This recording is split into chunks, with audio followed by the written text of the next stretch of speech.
नमस्कार दोस्तों, स्वागत है इस वीडियो में। इस वीडियो में हम जानेंगे गुलिस्तान स्टेट यूनिवर्सिटी के बारे में। ये एक नई यूनिवर्सिटी आई है जिसके बारे में काफ़ी सारी इंक्वायरी थी यूट्यूब पर और व्हाट्सएप पर मेरे पास में कि सर इसका वीडियो आप बनाइए और इसके फीस स्ट्रक्चर को एक ट्रांसपेरेंट तरीके से आप समझाइए। तो मैं आज लेके आया हूँ आपके लिए गुलिस्तान स्टेट यूनिवर्सिटी, जिसकी फैकल्टी ऑफ मेडिसिन है। ये यूनिवर्सिटी का फ़ोटो है, ठीक है। गवर्नमेंट यूनिवर्सिटी है, ये उज्बेकिस्तान में है। किसी बच्चे को यदि यहाँ MBBS करनी है तो उसका कितना खर्च लगेगा, खाने पीने की क्या व्यवस्था रहेगी, वो सारी चीज़ें हम इस वीडियो में आज जानेंगे। तो मेरा आपसे एक अनुरोध है कि इस वीडियो को पूरा देखें, अन्यथा आप 50 वीडियो और देखेंगे और आप कंफ्यूज हो जाओगे और निष्कर्ष कुछ नहीं निकलेगा। तो इस वीडियो को अगर 15-20 मिनट की जो भी ये वीडियो बनेगी, इस वीडियो को अगर आपने पूरा देख लिया तो मेरा दावा है कि आपको गुलिस्तान की कोई दूसरी वीडियो देखने की कोई आवश्यकता नहीं है, ठीक है। जो भी ट्रू जानकारी होगी मैं इस यूनिवर्सिटी के बारे में दूंगा। एडमिशन लेना न लेना वो आप पे डिपेंड करता है, आप पर निर्भर करता है, ठीक है। वो आपकी समझ है। और दूसरी चीज़ कि इस यूनिवर्सिटी से जुड़े हुए जो दूसरे भी टिप्स होंगे अदर यूनिवर्सिटी में भी यदि आप एडमिशन लेना चाहते हो तो वो भी आपके काम आएंगे कि आपको किन किन बातों का ध्यान रखना है। ये वीडियो मैं स्पेशली पेरेंट्स के लिए बना रहा हूँ, गार्जियन के लिए जो अपने बच्चों को विदेश भेजना चाहते हैं। ये वीडियो स्टूडेंट के लिए कतई नहीं है, क्योंकि स्टूडेंट क्या करते हैं, उनको फटाफट से चाहिए सारी चीज़ें और वो एकदम बिल्डिंग बढ़िया मस्त सी वगैरह जो मार्केट में ज़्यादा नाम हो रहा है उसको ज़्यादा प्रेफर करते हैं। तो मेरा अनुरोध है पेरेंट्स से कि इस वीडियो को पूरा देखें और शांति से चीज़ें समझें, फिर ही एडमिशन आप यहाँ पे ले या कहीं और भी जगह ले। बहुत काम आने वाली है आपको ये जानकारी। तो बिना टाइम वेस्ट किए हुए सबसे पहले हम जानते हैं मुद्दे की बात, पैसा। पैसा कितना लगेगा दोस्तों आपका। सारी चीज़ें बात में है कि यूनिवर्सिटी कब इस्टेब्लिश हुई, कितने बैच पास आउट हुए, क्या खाने की व्यवस्था है, वो सारी चीज़ें बाद में होती है। पहले कीमत जान लेते हैं हम कि इस यूनिवर्सिटी में आप पढ़ते हो तो एक ट्रू खर्चा कितना आपका लगने वाला है दोस्तों। तो ये इसका सारा खर्चा है। आप इसका स्क्रीनशॉट ले लो, मैं आपको टाइम दे रहा हूँ। ले लिया आपने स्क्रीनशॉट इसका, ठीक है। ये एक अनुमानित खर्चा है, ठीक है। इससे थोड़ा बढ़ ही सकता है, 2, 5, 10 हज़ार रुपये, कम नहीं होगा, ठीक है। और ये वीडियो मैं बना रहा हूँ आज 17 फरवरी सन 2026 मंगलवार को, कि उस दिन तक इसका खर्चा इतना लग रहा है। यदि थोड़ा बहुत बाद में चेंज होता है तो आप व्हाट्सएप नंबर दिया गया है, इस पर आप मेरे से कांटेक्ट करके एक थोड़ा सा बात कर सकते हैं, ठीक है। सबसे पहले जानते हैं इसके खर्चे के बारे में बारी बारी से, और सारे खर्चों को आप ध्यान से देखिएगा, ठीक है। समय बदल चुका है, अब थोड़े डॉलर की रेट भी बढ़ चुकी है, यूनिवर्सिटी की फ़ीस की रेट भी बढ़ चुकी है, फ़्लाइटों के दाम भी बढ़ चुके हैं। अगर आप ये सोच रहे हो कि आपका रिश्तेदार या पड़ोसी 6 साल पहले 20 लाख में MBBS करके आया है तो वो खर्चे अब नहीं है, अब रेटें बढ़ चुकी है, ठीक है। तो इसका जो फर्स्ट ईयर का पैकेज होने वाला है दोस्तों, 6 साल की MBBS है, ये फर्स्ट ईयर का पैकेज हो गया आपका। कितना पड़ेगा आपको, $7,400 आप मान के चलो, ठीक है। यानी इंडियन रेट में अगर इसको मैं 90 से गुणा करता हूँ, $90, 90 रुपये प्रति डॉलर, ठीक है। अगर $1 को अपन 90 रुपये का मान लेते हैं, ठीक है जी, तो कितना खर्चा लगेगा आपका पहले साल, 6,66,000 रुपये मान के चलो आपको, ठीक है। इस खर्चे में क्या क्या आ जाएगा दोस्तों आपका फर्स्ट ईयर के पैकेज में। इसमें आ गया आपका tuition fees, hostel, accommodation, visa जो इंडिया से लग के जाएगा आपका 1 साल का, वो आ गया। उज्बेकिस्तान में जाके आपका पुलिस रजिस्ट्रेशन होगा, वो आ गया। आपका जो 1 साल का खाने पीने का खर्चा होगा इंडियन मेस में, वो भी दोस्तों इसमें आ गया है। और जो भी छोटे मोटे मिसलेनियस चार्जेस होते हैं, रजिस्ट्रेशन वगैरह वगैरह वगैरह, वो सारे भी इसमें आ चुके हैं। और दिल्ली से ताशकंद तक की जो पहली फ्लाइट होगी आपकी जाने की MBBS जर्नी के दौरान, वो भी इसमें अवेलेबल है। 1 वे है, जाने की टिकट है, आने की आपको खुद करनी है। तो इसमें दिख दिया मैंने, फीस, हॉस्टल, खाना, वीज़ा, पुलिस रजिस्ट्रेशन, फ़्लाइट और अन्य खर्चे सहित ही आपको खर्चा पड़ेगा $7,400 का, 6,66,000 रुपये का। इसके अलावा कोई एक पैसा खर्च करने की आपको आवश्यकता नहीं है, ठीक है। कोई कंसल्टेंसी कुछ नहीं, जो लगना है इतना लगना है। अब आप इसमें ये नहीं पूछिएगा कि किस चीज़ का क्या लग रहा है, एक मैंने समरी बना दी जोड़ के, ताकि आप कंफ्यूज नहीं हो। अगर मैं ऐसे बनाने लग जाऊंगा कि $200 इसका, $300 इसका, तो आप कंफ्यूज हो जाओगे। आपको बस इतना ध्यान रखना है कि यहाँ जाना है मेरे को तो इतना पैसा लगेगा, चाहे आप यहाँ से जाओ चाहे कहीं से भी जाओ, इतना खर्चा तो तय है आपका। ठीक है जी। अब ये तो हो गया पहले साल का मामला। अब आ जाते हैं सेकेंड ईयर से 6th ईयर तक, बाकी के जो साल होंगे उनमें आपके कितना पैसा खर्चा होगा। तो यहाँ लिख दिया मैंने 2nd to 6th year onwards. ठीक है, क्या क्या खर्चा होगा आपका। ट्यूशन फीस रहेगी दोस्तों आपको $2,800। ठीक है, अब जो ये ट्यूशन फीस होती है ये चेंज नहीं होगी, क्योंकि आप जब जाओगे ना फर्स्ट ईयर में यहाँ पे पढ़ने, तो यहाँ पे आपका एक कॉन्ट्रैक्ट साइन होगा एग्रीमेंट यूनिवर्सिटी के साथ में कि जब तक हम यूनिवर्सिटी में पढ़ेंगे आपकी फ़ीस $2800 ही ली जाएगी। हो गया। हॉस्टल का फीस है इसमें $250 साल का ही है, $250। ठीक है, ये हॉस्टल का खर्चा हो गया। यदि आपको थोड़ा सा अपग्रेड कराना है हॉस्टल तो इसमें प्लस $250 और जोड़ दो, यानी बराबर $500 का फिर हॉस्टल पड़ेगा आपको, थोड़ा अपग्रेड चाहिए तो आपको। ठीक है जी, ये मैंने समझा दिया आपको। मिनिमम आपको 250 का मिल जाएगा, अगर आपको थोड़ा अपग्रेड कराना है तो $250 ज़्यादा दे देना उनको। ठीक है जी, ये हो गया। इसको मैं काट देता हूँ, कन्फ्यूजन नहीं हो आपको। अब आ जाओ दूसरे और क्या क्या खर्चा लगता है। एक लगेगा दोस्तों वहाँ पे एडमिनिस्ट्रेटिव चार्ज। ठीक है, लगता है तो लगता है, इसके बिना पढ़ाई नहीं हो पाएगी, $350। ठीक है जी, ये लगेगा। इंडियन फूड का खर्चा होगा वहाँ पे $1200 साल का। यदि आप सेकेंड ईयर से मैथ्स ज्वाइन करते हो तो ये लगेगा, नहीं करते हो तो नहीं देना है। पर अभी के लिए मान लो आप कि खाना तो खाओगे, भूखे तो रहोगे नहीं, तो अभी के लिए आप एक एस्टिमेट बनाने के लिए कि टोटल 6 साल का खर्चा कितना आ जाएगा, $1200 अपन ने खाने का जोड़ दिया। भाई हम तो 6 साल तक मेस में खाएंगे, सपोज कर लो, कि खुद भी खाओगे तो पैसा तो लगेगा ना। वीज़ा एक्सटेंशन और पुलिस रजिस्ट्रेशन। वीज़ा एक्सटेंशन हो गया आपका $250 का, और आपका पुलिस रजिस्ट्रेशन दोस्तों हो गया $250 का। ठीक है, इन सारे खर्चों को हम जोड़ते हैं तो ये बन गया आपका $5100 यानी $5100। अभी डॉलर लगभग 90 रुपये, 90.5 रुपये, 91 रुपये, 89.5 ऐसे चल रहा है। तो मैंने एक औसतन निकाल लिया है कि 90 रुपये से मैंने कैलकुलेट इसको किया है।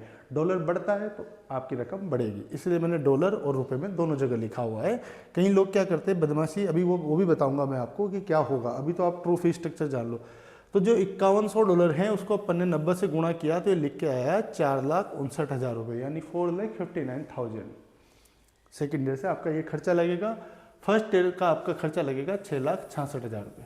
ठीक है जी, इसमें फ्लाइट इंक्लूड नहीं है, इसमें तो कॉम्प्लीमेंट्री थी, इसमें नहीं है। ठीक है, क्योंकि सेकेंड ईयर से आप खुद समझदार हो जाते हैं, आपको कब टिकट करानी है वो आप पर डिपेंड करता है। आपको इंडिया आना है नहीं आना है वो आपकी पर्सनल चॉइस है। ओके, अब 6 साल का खर्चा निकालते हैं कितना बैठ गया।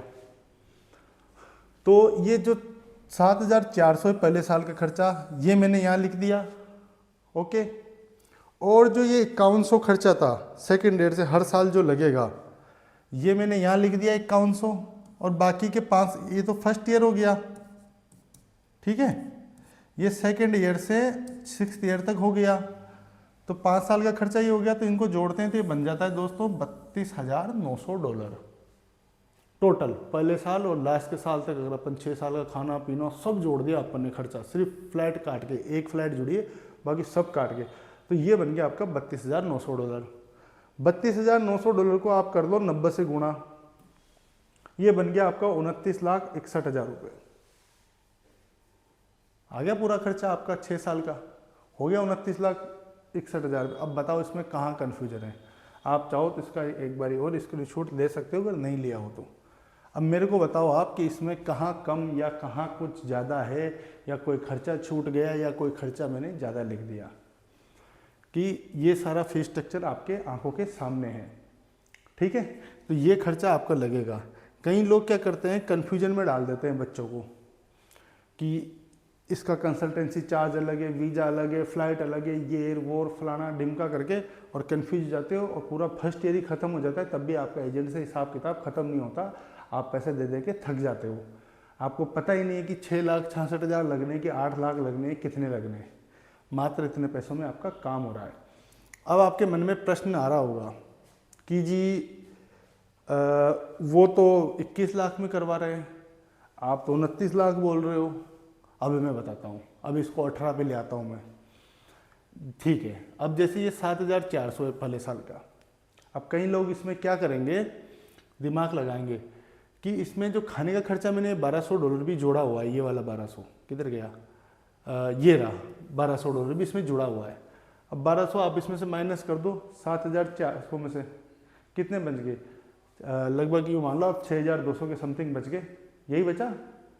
ठीक है, तो लाख रुपए तो वैसे ही कम हो गया, ये हो गया 5,66,000 रुपये। दूसरी चीज़, इसमें फ्लैट का पैसा काट दो, वीज़ा का पैसा काट दो, 30,000 रुपये और कम हो गया।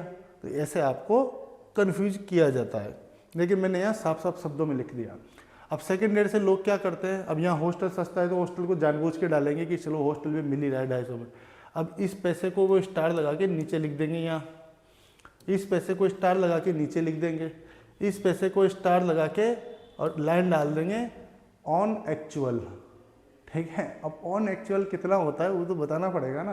तो जब आपको किसी चीज़ की कीमत ही नहीं मालूम तो आप कैसे अंदाजा लगाओ कि ऑन एक्चुअल क्या है। आप क्या जोड़ोगे, सिर्फ इसको जोड़ोगे और इसको जोड़ोगे, और खाने का $1200 यानी लाख रुपये मान लो खुला खुला आप। तो अगर 5 साल का मैं खाना भी गायब कर दूँ 6 साल का इसमें से, तो यहाँ पड़ रहा था 29 लाख रुपए, तो 6 लाख रुपए कम कर दो तो लगभग ये मान लो 23,61,000 रुपये बन गए, हो गए 6 लाख कम। अब यहाँ से मैं $500 ये कम कर दूँ, एडमिनिस्ट्रेटिव चार्ज ये कम कर दूँ, यानी लगभग $900 और कम कर दूँ, यानी 80,000 रुपये के करीब और कम कर दूँ हर साल का, तो 8 6 48 यानी लगभग 5 लाख रुपए और कम हो गए। तो 23 लाख 5 लाख काट लो, ये लो 18 लाख रुपए के आपके MBBS का एस्टिमेट आ गया। तो ऐसा नहीं होता है। कोई भी बच्चा, कोई भी पेरेंट्स भेजना चाहता है अपने बच्चों को, अब कोई बच्चा पढ़ना चाहता है बाहर, तो उसको कम से कम एक खाली पेपर लो, पेन लो और उस पर सारे खर्चे लगाओ कि कितना हमारा एस्टिमेट जाएगा दोस्तों। ठीक है, तब जाके बाहर एडमिशन लो। ये नहीं कि हवा हवाई करके कि नहीं खाने का खर्चा तो कोई नहीं, वो तो हम अपने हिसाब से देख लेंगे, वो हम बाहर रह लेंगे फ्लैट में। भैया बाहर महंगा होता है, हॉस्टल सस्ता पड़ता है, और दूसरी चीज़ बाहर रहोगे तो भी $100-150 आपके खाने पीने के खर्च हो जाते हैं। अब ये 29,61,000 है, इसमें क्या बच गया आपकी, देखो 12 फ्लाइट आपकी लगेगी जाने की, तो एक फ़्लाइट तो इसमें होएगी, बची 11-10,000 रुपये की भी वहाँ मिनिमम फ़्लाइट मानते हो, तो 11 के हो गए 1,10,000 रुपये, तो 1,10,000 रुपये समथिंग इसमें और जोड़ लो, ये लगभग मान लो 30,70,000 रुपये समथिंग ये बैठ गए। बाकी पर्सनल खर्चा वहाँ कोई ज़्यादा है नहीं, उज़्बेकिस्तान को इतना महंगा है नहीं, कोई ज़्यादा खास महंगा है नहीं वहाँ पे, तो आराम से आपका काम हो जाएगा। तो फिर भी आप इसको 29 है तो फ्लाइट जोड़ोगे तो ये हो गया आपका 30,70,000 रुपये भी मानते हो आप। ठीक है, और मोटा मोटी आप 32 लाख मान लो भाई, चलो डॉलर भी बढ़ेगा भविष्य में। तो ये सारी चीज़ें आपके सामने हैं दोस्तों। ठीक है, अब करते हैं रिक्वायर्ड डॉक्यूमेंट। यदि आपको इस यूनिवर्सिटी में एडमिशन लेना है या किसी अन्य में भी एडमिशन लेना है तो आपको 10th-12th की मार्कशीट चाहिए ओरिजिनल। ठीक है, और पासपोर्ट होना चाहिए आपके पास में, कम से कम 6 मंथ का वैलिडिटी। ठीक है, वैसे तो जो भी बच्चे आते हैं उनका फ्रेश ही पासपोर्ट होता है। दूसरा चीज़, नेट का स्कोर कार्ड आपका चाहिए।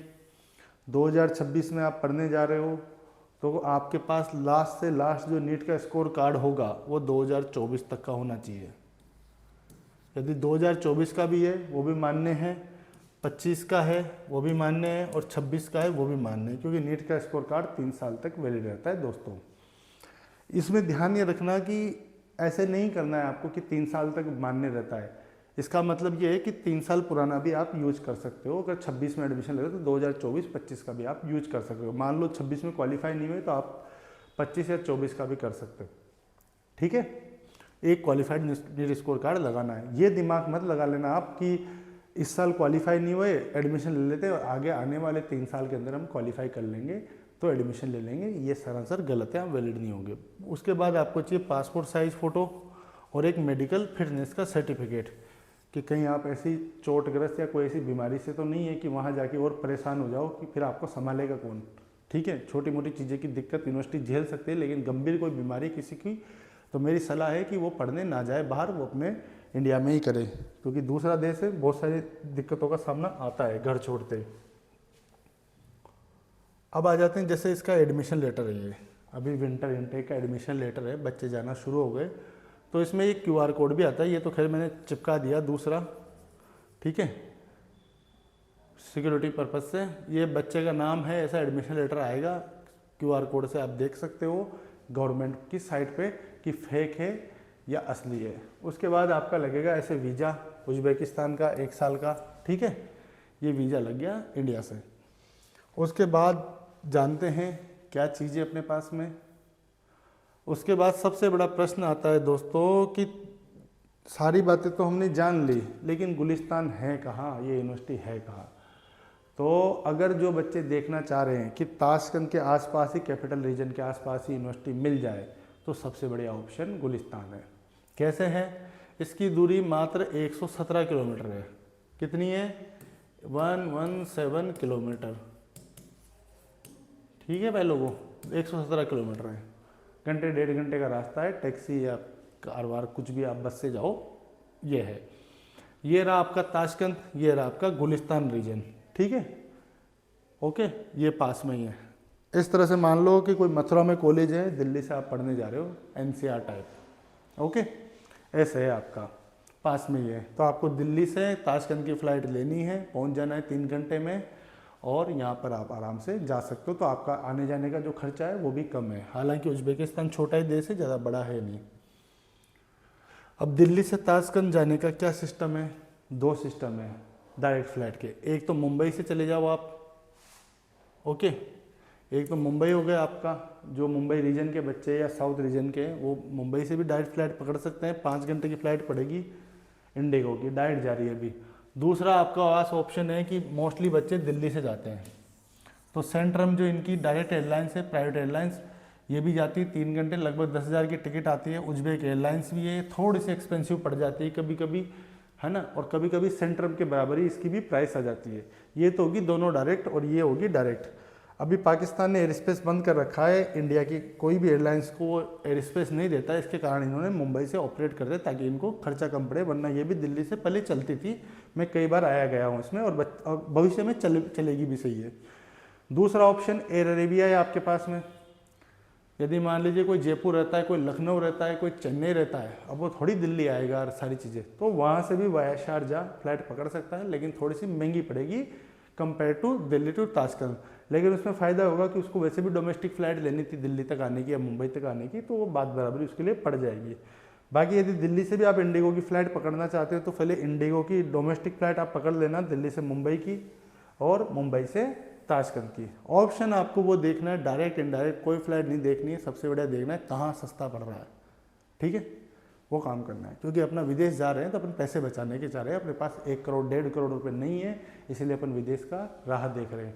विदेश जाने वाले बच्चे कोई कमज़ोर बच्चे नहीं होते, वहाँ पे नीट में 500 550 नंबर वाले बच्चे भी एडमिशन लेते हैं, जिनका किसी कास्ट रिजर्वेशन या किसी कारण वो एडमिशन गवर्नमेंट मेडिकल कॉलेज में नहीं मिलता है, उनके पास नहीं है 1.5 करोड़ रुपये, वो बच्चे भी जाते हैं। जिनके पास पैसा है वो इंडिया में पढ़ लेते हैं, ठीक है। तो ये हो गया आपका फ्लाइट का सिस्टम। बाकी ये इनकी कुछ फ़ोटोज़ है, आप देखना चाहो तो, और किसी को अगर ज़्यादा फ़ोटोज़ चाहिए, वीडियोज़ चाहिए, तो मेरे को व्हाट्सएप पे आप संपर्क कर लेना, क्योंकि एक ये प्रेजेंटेशन थी तो इसमें पॉसिबल नहीं था वीडियो चलाना, और मैं चलाना भी नहीं चाहता, ठीक है। आप अपने स्तर पे देखिए, मेरा काम था आपको फीस स्ट्रक्चर समझाना, सबसे मेन काम वो होता है दाम जानना। दूसरी चीज़, कभी भी दोस्तों फीस स्ट्रक्चर आप किसी भी यूनिवर्सिटी का देखते हो, अभी मैंने बताया 29,60,000 रुपये, ऐसे मैंने फ्लाइट जोड़ी, फिर भी मैंने उसको 10-20 हज़ार और बढ़ा दिए कि आप इतना मान के चलो। बढ़ा दिया इसका मतलब ये नहीं कि आपको देना है, मैंने बोल दिया तो जो लगना है उतना आपको देना है, बस आपको थैला भर के पैसा इतना रखना है कि हाँ इतना मेरे पास व्यवस्था है। आप हमेशा ध्यान रखें, मकान, इलाज, शादी और पढ़ाई, इनमें खर्चा आप कैलकुलेट नहीं कर सकते, आप अनुमानित खर्चा ही कैलकुलेट कर सकते हो दोस्तों। कितना पैसा कब लग जाए किसी को कोई मालूम नहीं है, तो 1-2 लाख एक्स्ट्रा बजट लेके ही चले। ऐसे नहीं लेके चले कि मेरे को बस 30 लाख के अंदर अंदर ही ख़त्म करना है और मेरा ये बैठ गया, सर आपने बता दिया, क्योंकि वहाँ पॉकेट मनी भी लगेगी, थोड़े बहुत खर्चे भी अलग लग सकते हैं खाने पीने के वगैरह के आपके, तो थोड़ा सा बजट बना के हमेशा चले। और आज की तारीख में 30 लाख से नीचे तो कहीं अवेलेबल है ही नहीं, और उससे कम अवेलेबल है तो फिर हो सकता है उसकी क्वालिटी अच्छी नहीं होगी। लेकिन एक ठीक ठाक कॉलेज अगर आप लेते हो कि ठीक ठाक सी पढ़ाई हो जाए, शांति से आप खा लो पी लो रह लो, तो 30 लाख तो लगना आज की तारीख में तय है, ठीक है। किसी देश में मान लो थोड़ा सस्ता मिल रहा है, 25 का मिल रहा है, तो फिर वहाँ फ्लाइट महंगी आ जाएगी। ऐसे रद्दी कॉलेज में भी मत चले जाओ कि फिर वहाँ आप परेशान हो खाने पीने। तो ये कुछ फ़ोटोज़ है दोस्तों इनके, वैसे तो नॉर्मल ही ये सारी चीज़ें, ठीक है। ये किचन विचन भी मिल जाएगा आपको बनाने के लिए वहाँ पे, उसके कोई एक्स्ट्रा चार्ज नहीं है। हॉस्टल ठीक ठाक है, हम यूँ भी नहीं कह सकते कि बहुत मतलब कि आलीशान है, मतलब ठीक है, इस कीमत में बहुत अच्छा हॉस्टल है। बाकी कंपेयर टू अदर यूनिवर्सिटीज़ और प्राइवेट हो या सरकारी हो उनसे बहुत अच्छा है इस कीमत में। अगर 250 में आपको ठीक ठाक मिल रहा है, अपग्रेड करना चाहते हो थोड़ा तो $250 और दे देना, 500 में आपका अपग्रेड हो जाएगा। बढ़िया हॉस्टल भी ठीक ठाक सा मिल जाएगा आपको। ये इनकी क्लासरूम की कुछ फ़ोटोज़ हैं, ये आप चाहो तो देख सकते हो, और व्हाट्सएप पे भी मेरे से चाहते हो बात करना तो वहाँ भी मैं आपको वीडियो वगैरह भेज दूँगा। बाकी यूनिवर्सिटी ठीक ठाक है, कोई दिक्कत नहीं है, गवर्नमेंट है और सस्ती भी है दोस्तों। सबसे मेन चीज़ ये आती है कि बजट। आप किसी भी यूनिवर्सिटी से विदेश से पढ़ के आएँ, सबकी डिग्री की वैल्यू इंडिया में बराबर है, चाहे 50 लाख की से पढ़ के आओ विदेश से, चाहे 1 करोड़ की से पढ़ के आओ। FMG पास करने के बाद में सब एक समान है। कोई नहीं पूछता आपसे कि आप गुलिस्तान से पढ़ के आए हो या फलाने स्थान से पढ़ के आए हो, एक ही वैल्यू होती है। दूसरी चीज़ कि यदि आप FMG रिजल्ट देख के ही यूनिवर्सिटी का चुनाव करते हो, यहाँ मैं गुलिस्तान की बात नहीं कर रहा हूँ, overall university, overall MBBS abroad की बात कर रहा हूँ, कि आपके मन में ऐसा है कि फला यूनिवर्सिटी 40% रिजल्ट है, मैं तो वहीं लूँगा, वहाँ से MCI पास होते हैं, FMG फटाफट पास होते हैं, तो ये आप मिथ है। ये FMG जो पास होता है वो बच्चे की खुद की पर्सनल मेहनत होती है, उसमें मैं नहीं मानता कि यूनिवर्सिटी का कोई जोर है। और दूसरी चीज़ कि कोचिंग वाले जो FMG की कोचिंग देते हैं इंडिया में, उनका बड़ा हाथ होता है उसको पास कराने में, क्योंकि उन्हीं का सब्सक्रिप्शन लेके वो बच्चा पढ़ता है, या उनसे ऑफलाइन कोचिंग लेके बच्चा पढ़ता है, तब जाके वो रिजल्ट निकाल पाता है। सबसे बड़ी बात ये है कि FMG का जो एग्ज़ाम होता है उसका पेपर जब देते ही नहीं NBE वाले, नेशनल बोर्ड एग्जामिनेशन वाले, तो यूनिवर्सिटी वाले क्या पढ़ाते होंगे? मेरा उनसे प्रश्न है कि वो पढ़ाते क्या है ऐसा जो उनका नाम हो जाता है कि यूनिवर्सिटी से पढ़े और FMG पास हो गए। इंडिया वाले टीचरों को भी पता नहीं है कि उसका पेपर कैसा आता है, और उसका पेपर आता है नीट PG लेवल का। तो क्या उनमें इतना है कि वो मतलब नीट PG का सिलेबस आपको इसमें पढ़ा देंगे? सब फालतू की बातें हैं। बच्चे की खुद की मेहनत होती है, चाहे 270 आए चाहे 220 आए, मैं सारा क्रेडिट उस बच्चे को देना चाहता हूँ। और किसी बच्चे के नंबर आए, अगर आप उसको जानते हो पर्सनली, तो आप उससे पूछ लेना कि भैया इसमें किसका हाथ है, तेरी यूनिवर्सिटी का हाथ है या तेरी खुद की मेहनत का हाथ है।